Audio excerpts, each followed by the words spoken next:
ये ब्रोंकाइटिस जो bronchial tree होता है या ब्रोंकियल ट्यूब, जो श्वसन क्रिया के लिए जो चैनल बना हुआ है लंग्स के अंदर में, जो वृक्ष की तरह, जिसके द्वारा एयर जाता है और एयर निकलता है, उस ब्रोंकियल ट्री के इनिशियल लाइनिंग में एक तरह की सूजन हो जाती है और म्यूकस प्रोड्यूस हो जाता है, जिसके कारण वो चैनल रास्ता पतला हो जाता है, तो सांस जाने में और आने में कठिनाई होती है, जिसके कारण खांसी या दम फूलने की समस्या होती है। इसका लक्षण, शुरुआती लक्षण सर्दी, नाक का बहना या नाक का बंद होना, खांसी होना, सीने में तनाव होना, बुखार होना, आगे के स्टेज में इसमें दम फूलना या विजिंग, जो विस्लिंग साउंड प्रोड्यूस होता है, क्योंकि एयर जाने और निकलने में कठिनाई होती है, तो बाद में दम फूलने में भी की भी समस्या उत्पन्न होती है। बॉडी एक होना, सर में दर्द होना। हाँ, ऐसा नहीं है कि एक फ्लू वैक्सीन है जो इन्फ्लुएंजा वायरस से भी ब्रोंकाइटिस होता है, तो उसके लिए वैक्सीन उपलब्ध है इंडिया में और हर जगह उपलब्ध है। वो लगाने से इन्फ्लुएंजा वायरस के कारण जो होगा, उससे बचाव हो जाएगा। लेकिन मान लीजिए कोई दूसरे वायरस से होता है, तो सबसे बचाव नहीं हो सकता है। लेकिन उसको दिलवाना चाहिए क्योंकि ये उपलब्ध है। खास करके 5 साल से कम के बच्चे या सीनियर सिटीजन 60 साल से ऊपर के बच्चे, जिसमें इम्यूनिटी की कमी होती है, वे ज़्यादा ग्रसित होते हैं। जैसे बच्चे में भी 5 साल से कम के बच्चे ज़्यादा ग्रसित होते हैं, तो उनको ज़रूर दिलवाना चाहिए। ये 5 से 7 दिन, 10 दिन, कभी-कभी 2 हफ्ता भी लगता है, खांसी कभी-कभी 3 हफ्ता भी रह जाता है, लेकिन यूजुअली 7 टू 10 डेज़ में मैं ये बताना चाहूँगा कि एक्यूट एंड क्रॉनिक ब्रोंकाइटिस होता है। एक्यूट ब्रोंकाइटिस जो होता है वो हुआ और ठीक हो गया। जो अगर बार-बार होता है तो वो क्रॉनिक ब्रोंकाइटिस होता है। तो उनकी धारणा बहुत हद तक गलत नहीं है। वो जो क्रॉनिक ब्रोंकाइटिस होता है वो बाद में एज़मा में कन्वर्ट हो सकता है। इसमें कहीं कोई दो राय नहीं। एक तो जो फ्लू वाला वैक्सीन है वो ज़रूर दिलवाना चाहिए, छोटे बच्चे को या बुजुर्ग लोगों को।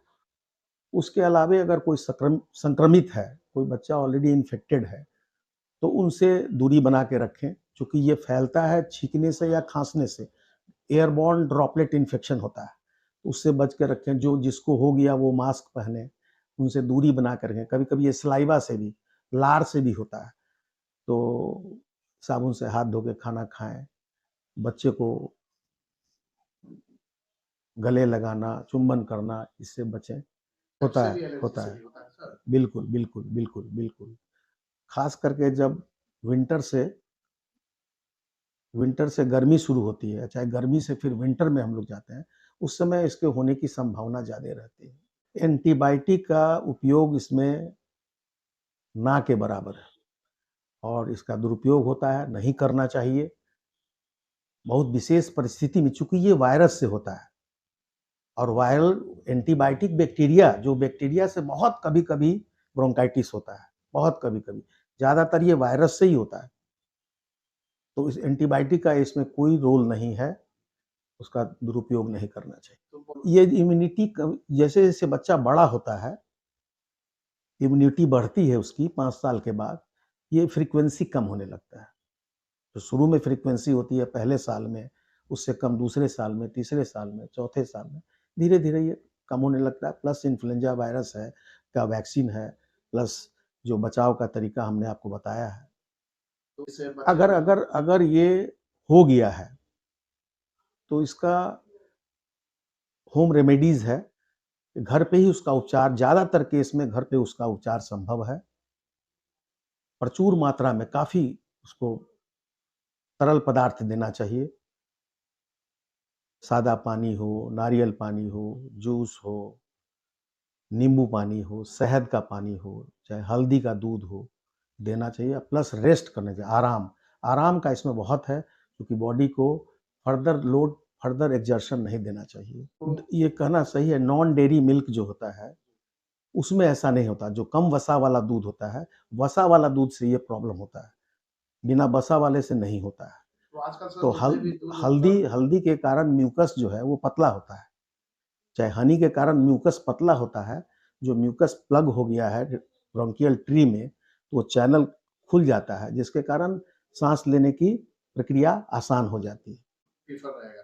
जो कम वसा वाला दूध है, नॉन डेयरी मिल्क जो है, वो ज़्यादा अच्छा होता है। इस चीज़ ख़ास करके इस चीज़ के लिए, ब्रोंकाइटिस के लिए। देखिए जब मौसम चेंज होगा, चाहे बच्चा दूसरे से संक्रमित होगा और बच्चे की इम्यूनिटी कम है, वैक्सीन भी आप नहीं लेते हैं, तो ये होगा ही। जब तक उसकी इम्यूनिटी स्ट्रॉन्ग नहीं होगी, तब तक ये होगा। संक्रमित बच्चे के पास नहीं जाने दें या ज़्यादातर स्कूल में बहुत होता है। तो एक बच्चा संक्रमित होता है, सारे छोटे बच्चे संक्रमित हो जाते हैं। और किसी एक बच्चे से एक तरह के वायरस से हुआ, वो ठीक हुआ, आपका भी बच्चा ठीक हुआ। दूसरा बच्चा दूसरे वायरस से संक्रमित 4 दिन के बाद आ गया, वो भी आपके बच्चे को फिर संक्रमित कर दिया। ये काफ़ी परेशानी होती है। कोरोना वायरस से भी ब्रोंकाइटिस होता है।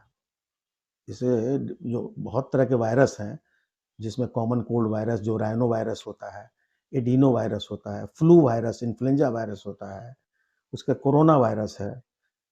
तो कोरोना वायरस से भी ब्रोंकाइटिस होता है। यानी कि बच्चे में कोरोना अगर हुआ है तो इम्यून सिस्टम तो कमज़ोर होता है और भी बहुत तरह की समस्या तो होती है। इन बच्चों के लिए पौष्टिक आहार, सब तरह की साग-सब्ज़ी, फल, मोटे अनाज सब खाना चाहिए। पौष्टिक आहार, संतुलित आहार अभी जो आधुनिक युग में चल रहा है, उससे बचें। जो जंक फूड है और ये ₹5 का जो ये पैकेट सब आता है, नमकीन, चिप्स और कुरकुरे, इस सब से बचना चाहिए। तो पौष्टिक आहार खाना चाहिए। तो एप्पल, सेब अच्छा फल है, जामुन अच्छा फल है, इसके लिए ब्रोंकाइटिस के लिए ख़ास करके।